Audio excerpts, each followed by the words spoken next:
Good morning friends, मैं doctor Sumit Jaiswal, plastic surgeon एवं hair transplant surgeon.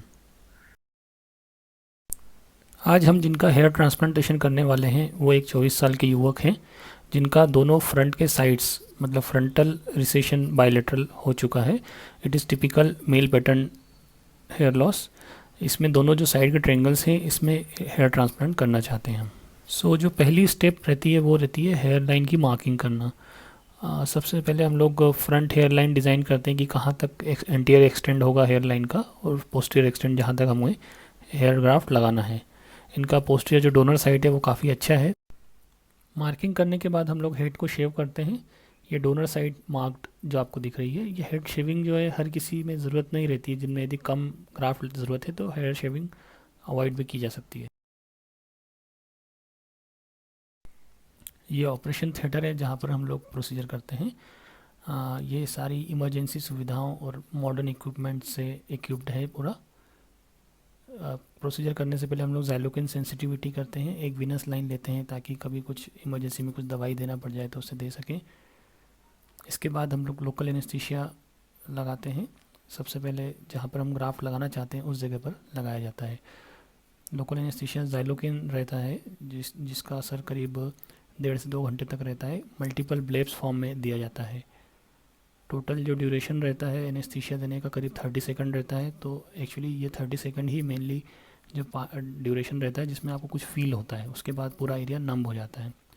जो हम लोग सिरिंज यूज़ करते हैं काफ़ी पतली निडल रहती है, उसकी इंसुलिन सिरिंज रहती है 29-30 गॉज की रहती है, जो कि ईजिली टॉलरेबल रहती है मोस्ट ऑफ द पीपल में। एनेस्थीसिया दिया जाता है। ये एनेस्थीसिया में सिर्फ पर्टिकुलर पार्ट ही सुन्न हो रहा है, बाकी व्यक्ति पूरे टाइम होश में रहता है, अवेक रहता है, बात कर सकता है, बीच में वॉशरूम जा सकता है, ब्रेकफास्ट ले सकते हैं, मतलब पूरे टाइम कॉन्शियस रहता है। सिर्फ सिर वाला हिस्सा सुन्न होता है। एनेस्थीसिया देने के बाद 10 मिनट वेट करने के बाद हम लोग प्रोसीजर स्टार्ट करते हैं।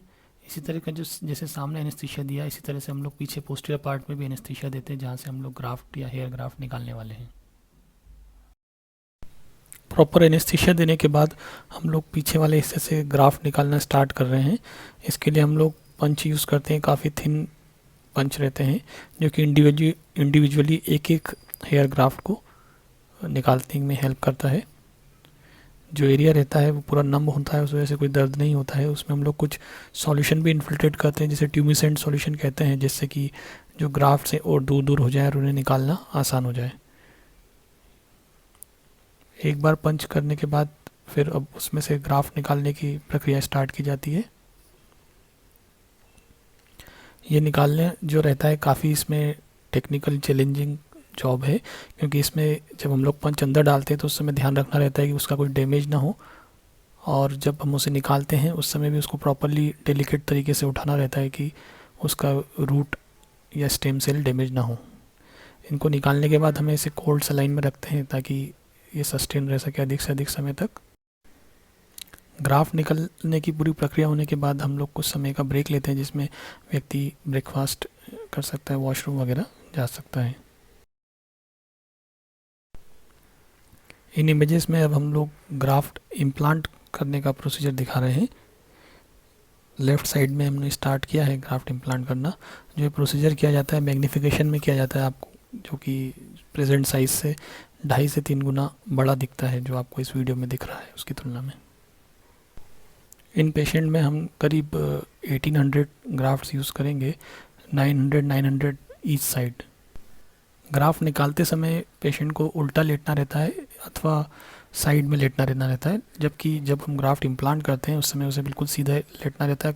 हाईली कंफर्टेबल पोजीशन रहती है, और इस दौरान यदि वो चाहे तो सो सकते हैं या फिर कोई म्यूज़िक सुनना चाहें तो वो भी कर सकते हैं।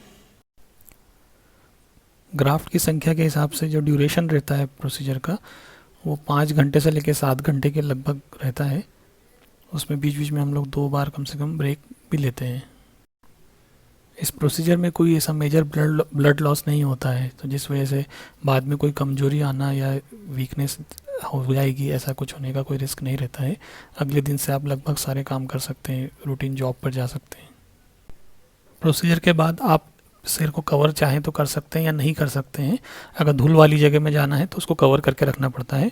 सिर्फ 2 चीज़ों का ध्यान रखना पड़ता है कि इसको रब नहीं करना है, टॉवल से जो रब मूवमेंट होता है वो नहीं होना चाहिए, और फिजिकल ट्रॉमा नहीं होना चाहिए अगले 2 से 3 हफ्ते तक। और इसको रेगुलर क्लीनिंग करना रहता है, गंदगी ना हो इसलिए दिन में 2 बार 3 बार उसको वॉश करना रहता है। ये डोनर साइट है जहाँ से ग्राफ्ट निकाला है, वहाँ पे हम लोग कुछ एंटीबायोटिक सॉल्यूशन ऑइंटमेंट लगा रहे हैं। और इसके बाद इस एरिया को कवर करेंगे, ड्रेसिंग करेंगे। ये जो ड्रेसिंग रहती है इसका पर्पस रहता है थोड़ा स्वेल कंप्रेशन देना और धूल मिट्टी से बचाना। ये ड्रेसिंग मोस्टली हम लोग 12 से 14 घंटे तक रखते हैं, उसके बाद उसको हटा सकते हैं।